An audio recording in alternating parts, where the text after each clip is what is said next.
लगेगा। तो अश्वत्थामा ने द्रौपदी के सोते हुए 5 पुत्रों को मार दिया। यहां पर भी हरिप्रिय का एक लक्षण दिखेगा आपको। द्रौपदी को जैसे ही पता चला कि मेरे पुत्रों का हत्यारा गुरुपुत्र अश्वत्थामा है, तब अर्जुन से द्रौपदी कहती है कि उवाच चासहन्तस्य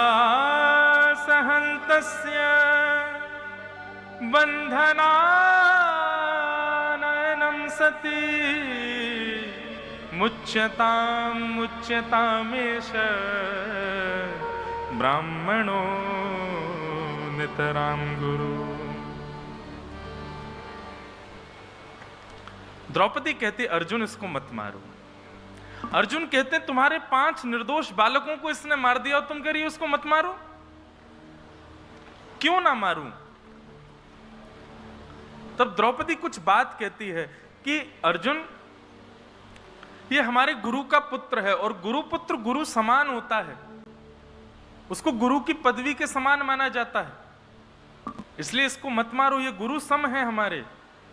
दूसरा कारण इनको ना मारने का कि ये एक ब्राह्मण हैं और हम क्षत्रिय हैं, क्षत्रियों को कभी ब्राह्मणों का वध नहीं। बंधुओं, शास्त्राज्ञा करते हैं कितना भी बड़ा अपराध हो जाए पर ब्राह्मणों को और माताओं को कभी मृत्यु दंड नहीं देना चाहिए। उनको दंड कठिन से कठिन दे दो, कारावास दे दो, जीवन पर्यंत कारावास में रख लो, और भी कुछ देना है वो दे दो, पर मृत्यु दंड, इन दोनों का अधिकार ब्राह्मणों को और माताओं को नहीं है।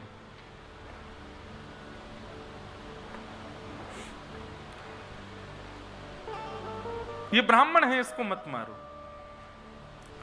दूसरी बात, ये गुरुपुत्र है, इसको मत मारो। तीसरी बात, ये अपनी मां का इकलौता पुत्र है और पुत्र के मरने पर मां को कितनी पीड़ा होती है। अर्जुन, उस पीड़ा से मैं भी जूझ रही हूं। मैं नहीं चाहती कि वो पीड़ा किसी अन्य मां को हो। मैं जिस पीड़ा का अनुभव कर रही हूं, मैं क्यों चाहूं कि दूसरा भी उस पीड़ा का अनुभव करे। बंधुओं, ये एक दैव पुरुष का लक्षण है, दैव व्यक्ति का लक्षण है, दैव कृपा भाजन व्यक्ति का लक्षण है कि वो जिस पीड़ा का अनुभव करता है वो दूसरों को सावधान करता है कि इस मार्ग पर मत आना, ऐसा मत करना, नहीं तो इतनी पीड़ा होगी। पर आजकल लोग उल्टे हो गए।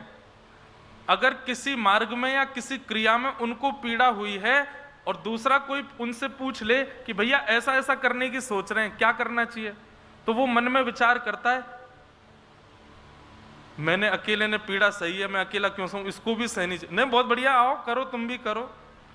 आजकल ऐसा हो गया है कि जो पीड़ा मैंने सही वो दूसरा भी सहे, तभी तो अकल ठिकाने लगेगी। लेकिन ये राक्षस प्रवृत्ति होती है। दैव पुरुष का लक्षण होता है कि जिस पीड़ा को उसने सहा वो दूसरों को सावधान करता है कि आप ऐसा मत करना। द्रौपदी कह रही है अर्जुन, पुत्र की मृत्यु पर मां को ऐसा लगता है कि जैसे मानो 1000 बिच्छुओं ने उसको डस दिया हो। अपने पुत्र की मृत्यु सामने देखना, इसलिए मैं नहीं चाहती कि इसकी मां अपने पुत्र को अपने आगे मृतक देखे, इसलिए इसको मत मारो। और क्यों ना मारे, उसके लिए द्रौपदी कहती है इसकी मां पहले ही विधवा हो चुकी है, उनके पतिदेव मारे जा चुके महाभारत युद्ध में, और अब इनको भी मार दोगे, किसके सहारे जिएगी वो, कहां जाएगी वो। अरे मैं भले ही पुत्र विहीन हुई हूं, पर मुझ पर एक उपकार बचा है कि 5 पति अभी भी जीवित हैं मेरे। पुत्र नहीं तो क्या हुआ, कम से कम कोई सहारा देने वाला तो है, परंतु इसकी मां तो वैसे दुर्बल हो जाएगी, पति भी नहीं है, बेटा को भी तुम मार दो। और अंतिम बात, अर्जुन, यदि तुमने प्रण ले ही लिया है कि इसको मारना है, तो मुझे भी कुछ चाहिए कि इसकी मृत्यु होते ही मेरे 5 पुत्र मुझे जीवित चाहिए। अगर ऐसा हो सके तो मारो।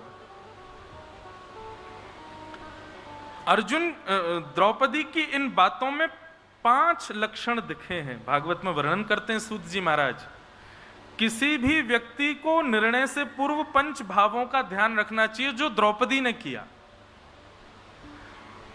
बंधुओं, हमारा पूरा जीवन डिजाइन होता है, लोग कहते हैं भगवान हमारे भाग्य बनाते हैं। मुझे कभी कभी क्या लगता है, ठाकुर जी एक लाइन ड्रॉ करते हैं केवल, और आपको सुख सुविधाएं और सामग्री व्यवस्थाएं दे देते हैं।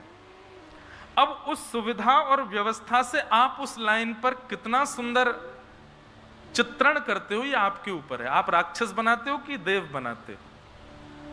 भगवान ने पुलस्त ऋषि के खानदान में भेजा रावण को, विद्वान बना करके भेजा रावण को।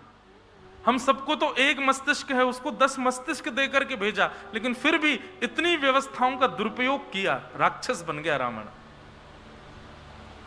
ठाकुर जी केवल आपको पथ बना देंगे, व्यवस्थाएं दे देंगे। बिगाड़ना और संवारना, भाग्य उदयमान करना और भाग्य को धूमिल करना, ये हमारे पक्ष में होता है, हमारे हाथ में होता है।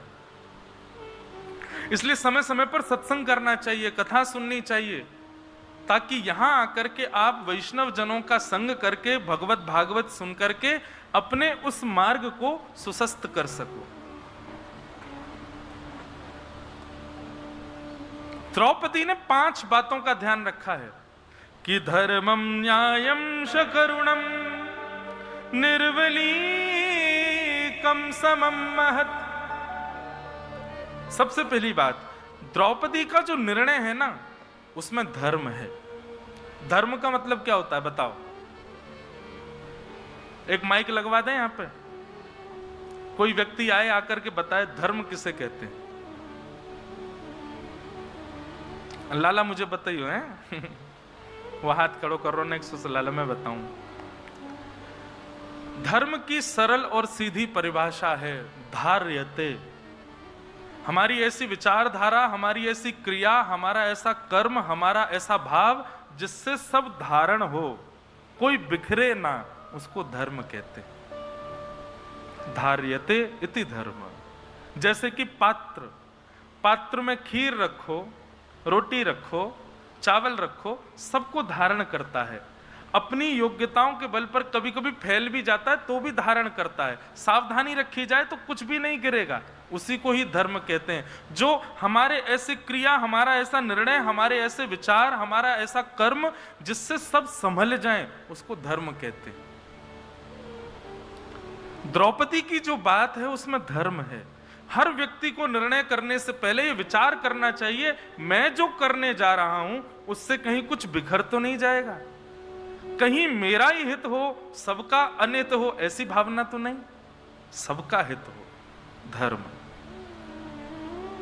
दूसरी बात, द्रौपदी ने जो निर्णय लिया उसमें न्याय है।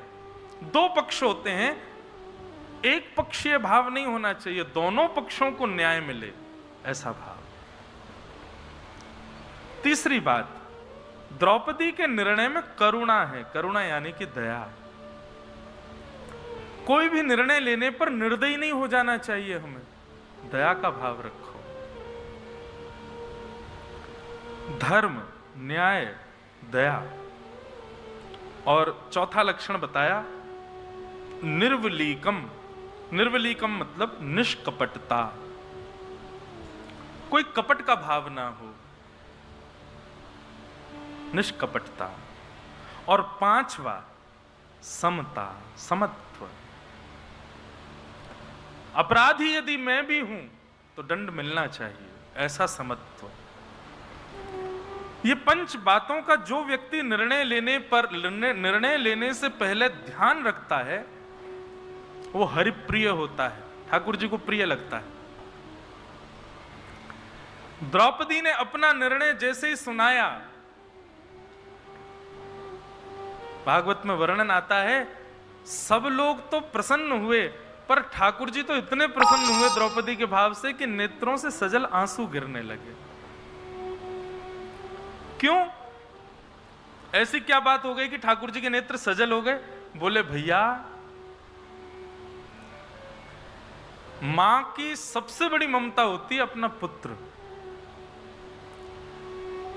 उसके पुत्र को उसके अलावा कोई डांट भी दे, ये मां को स्वीकार नहीं है। वो बेटे को डराती रहती है, रुक जा, पिताजी को आने दे, तेरी शिकायत करूंगी। पर जब पिताजी आ जाते हैं, शिकायत कर भी देती है, लेकिन पिता ज्यादा हावी होने लगे तो मां ही रोक देती है, नहीं कर सकती वो स्वीकार। ऐसी मां जिसका इतना ममत्व अपने पुत्र के प्रति होता है, वो एक बार को अपने परिवार को त्याग देगी, किसी कारणवश पति का भी त्याग कर देगी, लेकिन अपने पुत्र का त्याग नहीं कर सकती। उसके प्राण बसते हैं अपने पुत्र में। ऐसे पुत्रों के हत्यारे के लिए द्रौपदी कह रही है इसको छोड़ दो, ये सामान्य बात नहीं।